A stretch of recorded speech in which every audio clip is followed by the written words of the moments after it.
안녕하세요. 윤석기 목사의 그림 같은 말씀 묵상입니다. 오늘은 그 네 번째 시간이고요. 매정한 종이라는 제목의 그림을 함께 보도록 하겠습니다. 화가는 빌렘 드로스트 1655년작입니다. 오늘의 본문 말씀은 마태복음 18장 21절에서 35절 말씀입니다. 제가 봉독해 보겠습니다. 그때 베드로가 나와 이르되 주여, 형제가 내게 죄를 범하면 몇 번이나 용서하여 주리이까? 7번까지 하오리이까? 예수께서 이르시되 내게 이르노니 7번뿐 아니라 7번을 70번까지라도 할지니라. 그러므로 천국은 그 종들과 결산하려 하던 어떤 임금과 같으니 결산할 때에 10,000달란트 빚진 자 하나를 데려오매 갚을 것이 없는지라. 주인이 명하여 그 몸과 아내와 자식들과 모든 소유를 다 팔아 갚게 하라 하니 그 종이 엎드려 절하며 이르되 내게 참으소서, 다 갚으리이다 하거늘 그 종의 주인이 불쌍히 여겨 놓아보내며 그 빚을 탕감하여 주었더니 그 종이 나가서 자기에게 100데나리온 빚진 동료 한 사람을 만나 붙들어 목을 잡고 이르되 빚을 갚으라 하매 그 동료가 엎드려 간구하여 이르되 나에게 참아주소서, 갚으리이다 하되 허락하지 아니하고 이에 가서 그가 빚을 갚도록 옥에 가두거늘 그 동료들이 그것을 보고 몹시 딱하게 여겨 주인에게 가서 그 일을 다 알리니 이에 주인이 그를 불러다가 말하되 악한 종아, 내가 빌기에 내가 내 빚을 전부 탕감하여 주었거늘 내가 너를 불쌍히 여김과 같이 너도 내 동료를 불쌍히 여김이 마땅하지 아니하냐 하고 주인이 노하여 그 빚을 다 갚도록 그를 옥졸들에게 넘기니라. 너희가 각각 마음으로부터 형제를 용서하지 아니하면 나의 하늘 아버지께서도 너희에게 이와 같이 하시리라. 아멘. 오늘 함께 보실 그림은 빌렘 드로스트의 매정한 종이라는 작품입니다. 빌렘 드로스트는 렘브란트의 수제자예요. 그래서 그런지 이 작품에서도 렘브란트의 기법, 그러니까 빛과 어두움을 대조해서 작품의 극적인 효과를 나타내는 그런 기법을 쓰고 있는 것 같습니다. 그러면 하나씩 우선 하나님이 어떤 분이신지, 이 말씀에 나타난 하나님이 어떤 분이신지를 하나씩 살펴보겠습니다. 먼저 첫 번째는 우리 하나님은 불쌍히 여기시는 하나님이라는 것입니다. 예수님께서 용서에 관한 주제로 대화를 시작하셨어요. 베드로에게 7번씩 70번이라도 용서해야 해 라고 얘기하면서 사실은 답은 용서밖에 없어 라고 얘기하신 거예요. 그러면서 이제 이야기를 시작하는데 10,000달란트 빚진 종을 이제 계산하려고 데려온 왕의 이야기를 합니다. 이 왕은 처음에는 가족과 재산까지 다 팔아서 10조 원을 나한테 갚아야 해 라고 이야기했어요. 하루 일당을 15만 원이라고 생각했을 때 10,000달란트는 지금 돈으로 10조 원에 해당하는 돈이에요. 굉장히 큰 손해를 끼친 종입니다. 한 지역의 총독이었을 수도 있고요. 혹은 세금 수입을 맡는 관리였을 수도 있어요. 어쨌든 굉장히 큰 손해를 끼쳤고 혹은 큰 빚을 지고 있고 나한테 배상할 것이 있는 종이었던 거죠. 그런데 그가 제발 참아주세요, 다 갚겠습니다, 자기 빚을 다 인정하면서 제발 다 갚겠습니다, 참아주세요 라고 자비를 호소하는 모습을 보자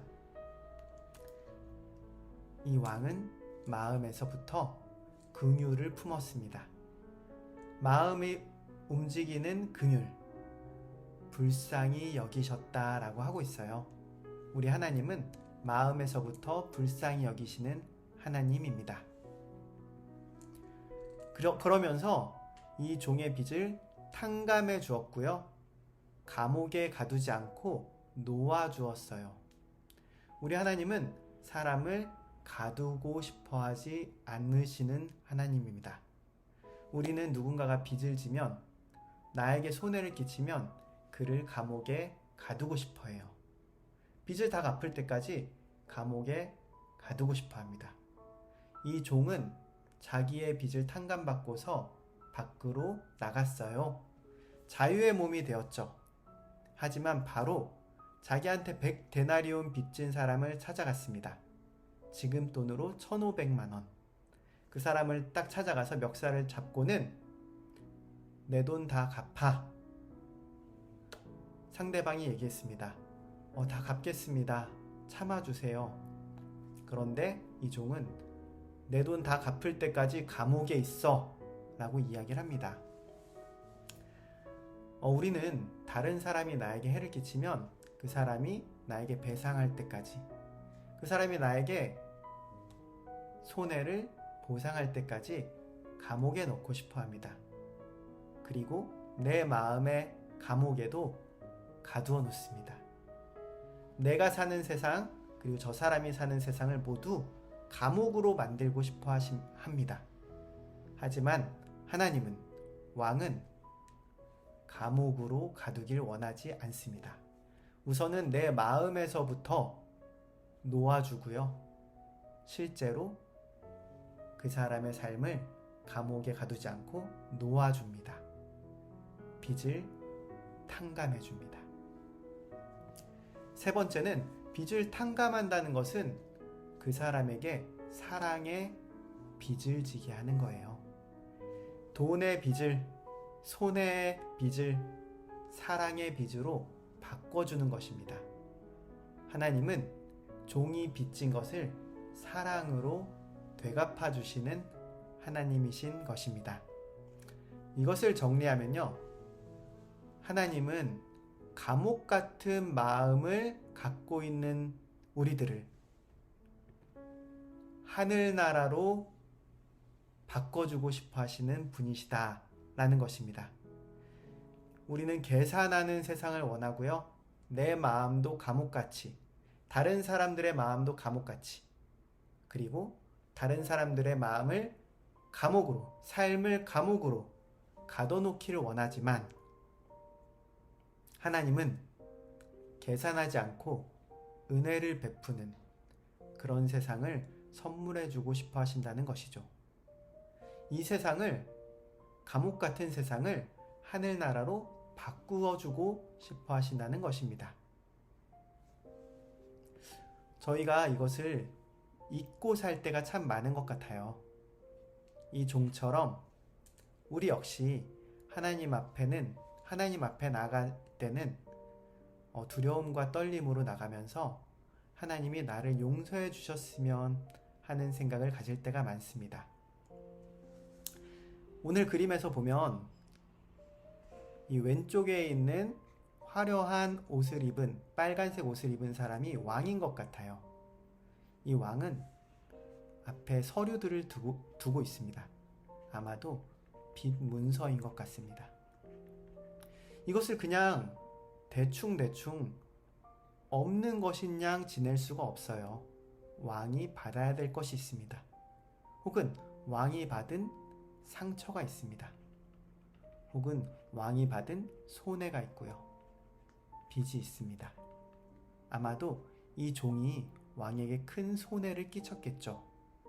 10,000달란트, 10조 원이라고 하지만 어쩌면 이 왕의 마음에 역시 상처를 주었을지 몰라요.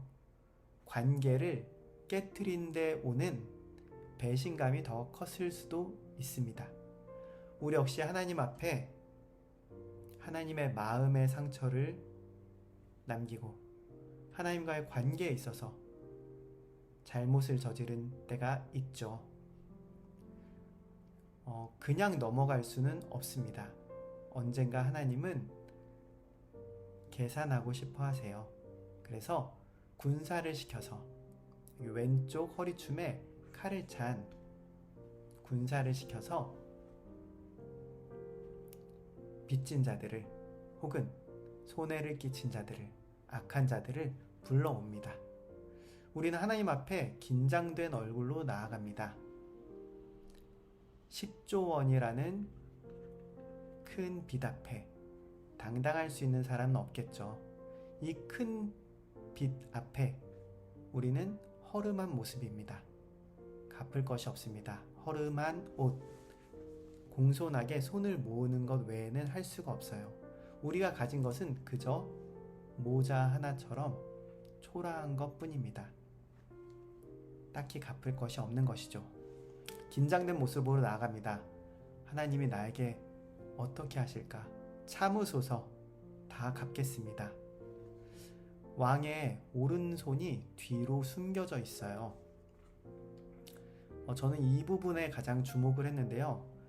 왕의 오른손에 과연 무엇이 들려 있을까? 알 수가 없습니다. 하나님 앞에 나아갈 때 하나님이 우리에게 무엇을 베푸실지 알 수가 없다는 거예요. 엄격한 심판의 손으로 나오실지 아니면 자비의 손길로 베푸실지 알 수가 없습니다. 그래서 우리는 하나님 앞에 이 손이 자비의 손길이었으면, 내 앞에 편손이었으면 하고 바랄 뿐이에요. 그런데 하나님은 우리에게 손을 펴서 응답하시지요. 그러면서 우리를 풀어주기를 원하십니다. 그런데 이 모든 것을 다 지켜보고 있는 사람이 있었습니다. 왕이 이 종에게 어떻게 하는지 모든 것을 다 보고 있었죠. 그런데 이 종이 나가서 다른 종을 동료를 만나서 내 돈을 다 갚아라 하고 감옥에 쳐넣습니다.